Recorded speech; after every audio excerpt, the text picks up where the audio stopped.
What if a single spark could destroy an entire city in hours? That's exactly what happened in London, 1666. The streets were crowded, the houses were wooden, and every corner of the city was a fire waiting to happen. One September night, a small bakery fire spiraled out of control. Flames jumped from house to house, smoke filled the streets, and panic swept through the city. People ran for their lives, carrying what little they could save. The chaos was unimaginable, and this was the Great Fire of London, a disaster that didn't just burn homes, but changed the city forever. Curious how a tiny spark could cause such destruction? Stick around, because we're uncovering the terrifying story of survival, fear, and rebirth. Before we dive in, smash that like button and subscribe so you never miss shocking history stories like this. The Bakery on Pudding Lane, September 2nd, 1666. One night that would change London forever. A small bakery on Pudding Lane, owned by Thomas Fariner, became the spark that ignited a city. That night, London slept peacefully, unaware that by morning, flames would consume homes, markets, and lives. Inside the bakery, hot embers smoldered in the oven. Nobody thought much of them, but that tiny spark was all it took. The fire didn't stay small. Flames raced up wooden walls, jumped from rooftop to rooftop, and spread faster than anyone could stop. Back then, most houses were made of wood and coated in tar, burning like kindling. And with a summer hotter and drier than usual, London was a giant matchbox just waiting for a single spark. Curious how this tiny fire turned into one of history's most terrifying disasters? Stick around. This story is full of chaos, survival, and a city reborn from ashes. Fire spreads like wild wind. At first, Londoners didn't panic. Fires were common back then, and most believed this one would burn out quickly. But as the night dragged on, it became clear this was no ordinary fire. The wind carried flames from house to house, turning streets into rivers of fire. Within hours, the sky glowed red and thick smoke choked the city. Families woke to the terrifying sound of wood cracking and neighbors screaming for help.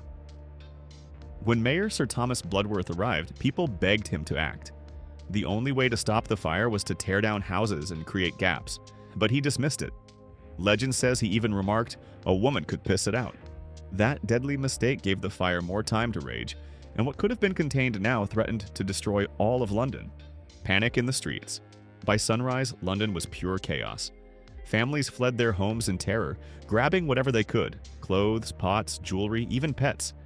Narrow streets became jammed with carts, horses, and shouting people, all trying to escape the raging flames. For many, the River Thames was their only chance. Boats were packed with terrified families, turning the river into a crowded highway of survival. From the water, they could only watch as fire devoured everything they once knew, but escape was far from safe. The fire moved faster than anyone imagined, and thick smoke made it almost impossible to breathe or see. Streets were clogged with panicked crowds, and those who hesitated were trapped. Some had to dash through burning alleys. Others had to abandon everything they owned just to survive. Imagine losing everything in hours and running through flames just to live. This was London, consumed by the Great Fire, and the nightmare had only just begun. The fire rages. The fire didn't stop at houses, it destroyed everything in its path. Shops, busy markets, and even sacred churches turned to ashes. The moment that shocked everyone came when St. Paul's Cathedral, London's pride, caught fire. People froze as its massive roof collapsed, sending sparks flying into the night sky. For 4 brutal days, from September 2nd to September 6th, the flames showed no mercy. They jumped from street to street, leaving nothing but smoke and ruin. By the time the fire was finally under control, the destruction was staggering. Nearly 13,000 homes gone, 87 churches destroyed, and thousands of businesses wiped out. When the flames finally died, silence replaced the roar. Londoners looked around and saw that nearly 80% of their city was gone, reduced to dust and memory. The Great Fire of London had changed the city forever, leaving fear, loss, and a path to rebuild from the ashes. Heroes and helpers. Amid the destruction, acts of bravery stood out.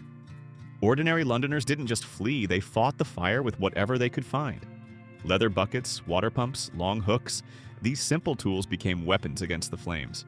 Soldiers joined too, tearing down houses to create fire breaks, trying desperately to stop the inferno from spreading.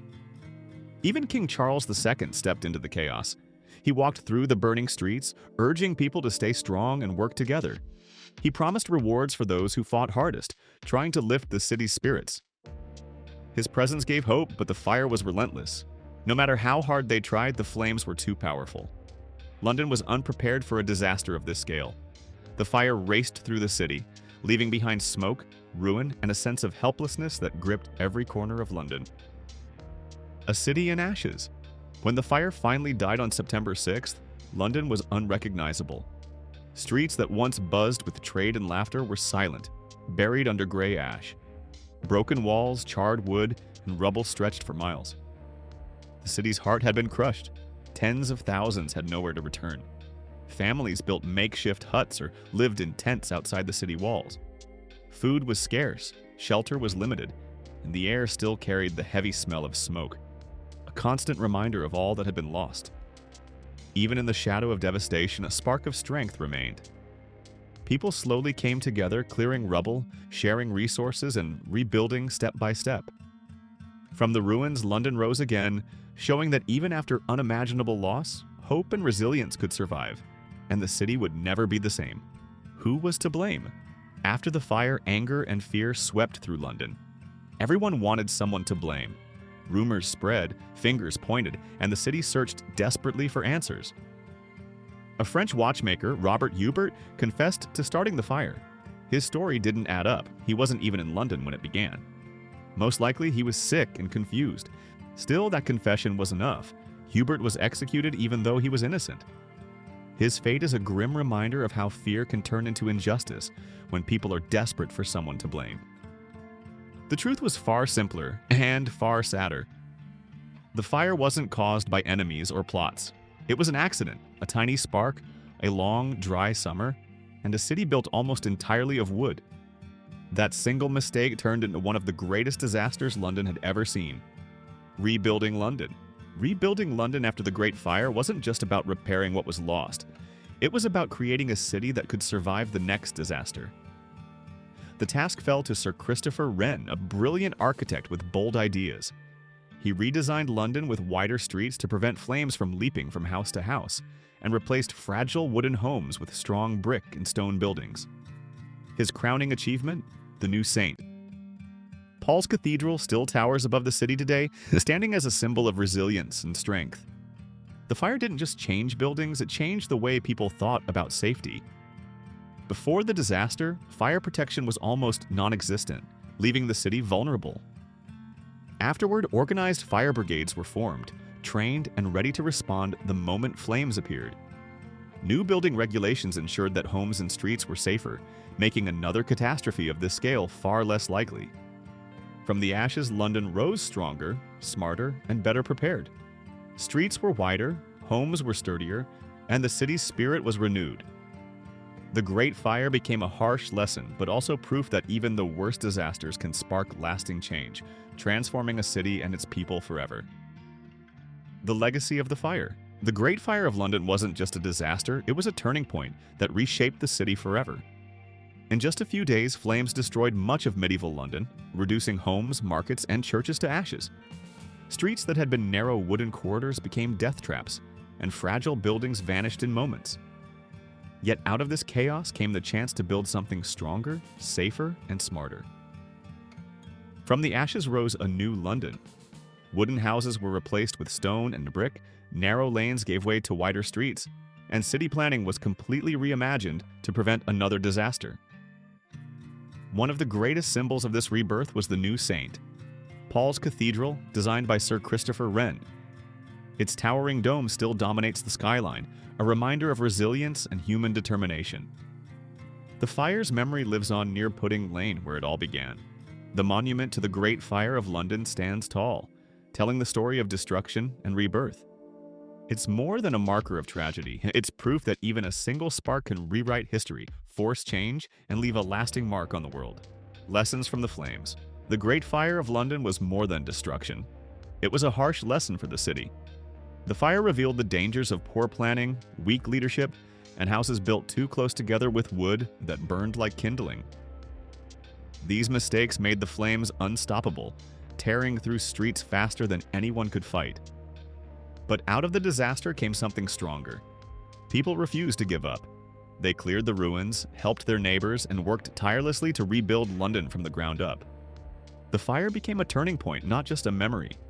Wider streets, brick buildings, and smarter planning replaced the fragile wooden city. In the end, the Great Fire wasn't only about loss, it was about survival, renewal, and transformation. It showed that even the greatest destruction can spark growth, strength, and hope for the future. Out of the ashes, London found a way to rise again. What started in Thomas Farriner's bakery as a small flame ended up changing the entire city. It tore down homes, churches, and streets, but it also gave London a chance to rebuild stronger than before. Would London have ever become the city we know today without this fire? Was the tragedy also the reason for its rebirth? The Great Fire reminds us that sometimes, even in destruction, there can be a new beginning. Thank you for watching. If you enjoyed this story and want to explore more moments that shaped our world, make sure to like this video and subscribe so you never miss the next journey through history.